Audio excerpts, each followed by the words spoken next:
اور حضرت رابعہ بصری کے یقین کا یہ عالم تھا، ان پر اللہ کے اوپر ان کا توکل ایسا تھا کہ اس بارے میں ہمیں ایک واقعہ ملتا ہے کہ ایک بار ایسا ہوا کہ دو بھوکے افراد تھے، تو وہ رابعہ بصری کے مہمان بنے، ان سے ملاقات کے لیے حاضر ہوئے اور آپس میں گفتگو کرنے لگے، جو کہ رابعہ بصری کے کانوں تک بھی پہنچ گئی کہ اگر رابعہ اس وقت کھانا پیش کر دیں تو بہت ہی اچھا ہو، کیونکہ ان کے یہاں رزق حلال میسر آ جائے گا۔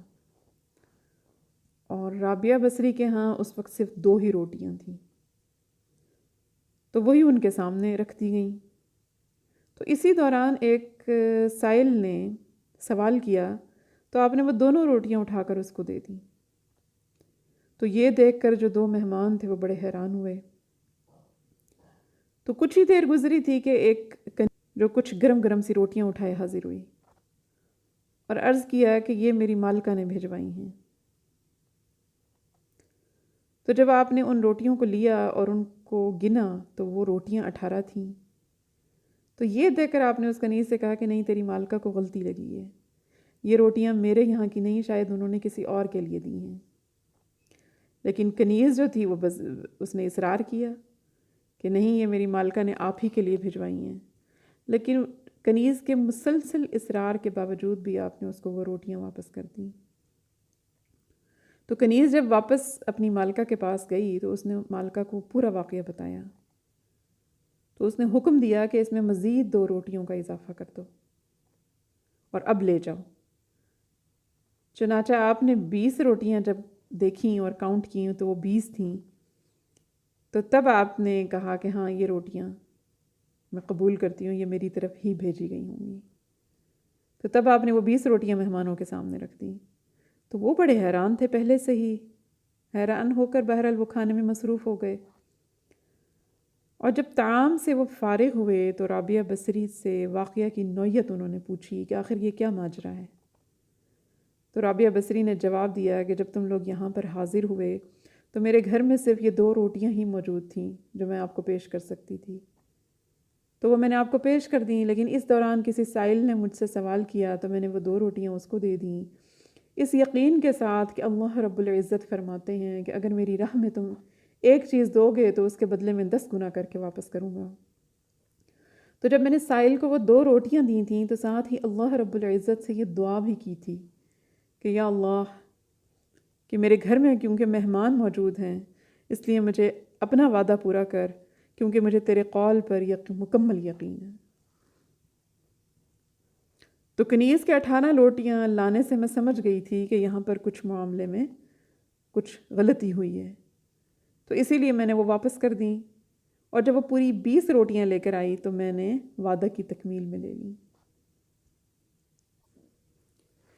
اسی طرح ایک دوسرا واقعہ ہمیں رابعہ بصری کی زندگی سے ملتا ہے کہ اللہ رب العزت کے ساتھ ان کے دلی لگاؤ کا، ان کے مرتبوں کا کیا عالم تھا کہ ایک مرتبہ ایسا ہوا کہ وہ تھکاوٹ کی وجہ سے نماز کے دوران ہی ان کو نیند آ گئی، اونگھ آ گئی ایک۔ تو اسی دوران ایک چور آیا اور اس نے آپ کی چادر اٹھا کر تو وہ فرار ہونے لگا، لیکن جیسے ہی وہ فرار ہونے کی نیت اس نے کی تو باہر نکلنے کا راستہ اس کو نظر نہیں آیا۔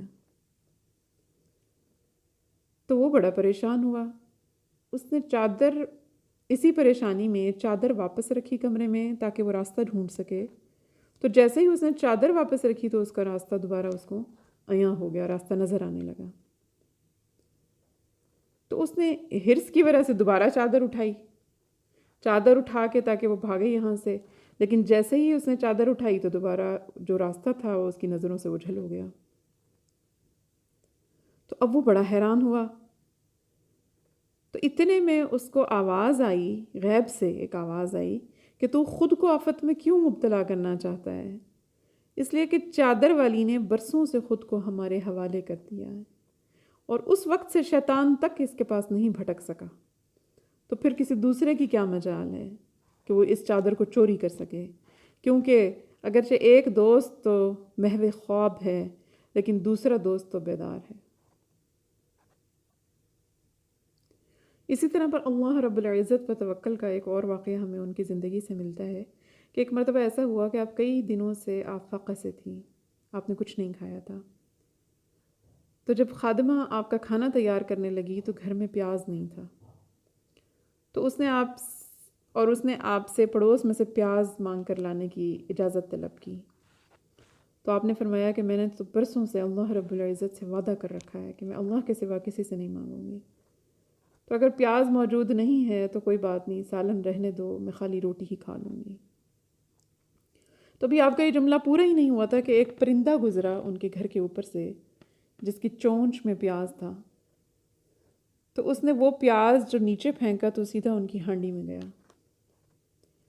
مگر آپ نے اس کو شیطانی فریب سمجھا اور یہ تصور کر کے آپ نے سالن کے بغیر ہی روٹی کھا لی۔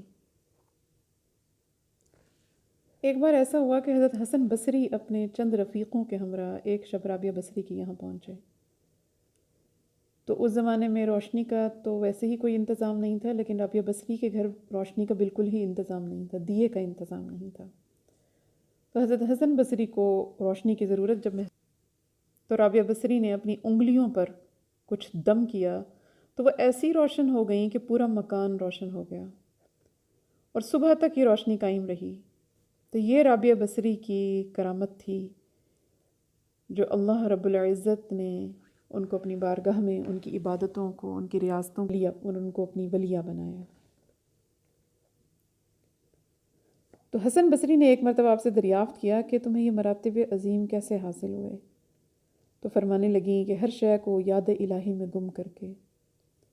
پھر حضرت حسن نے سوال کیا کہ تم نے خدا کو کیوں کر پہچانا؟ تو جواب دیا کہ بے مایا اور بے کیف ہونے کی وجہ سے۔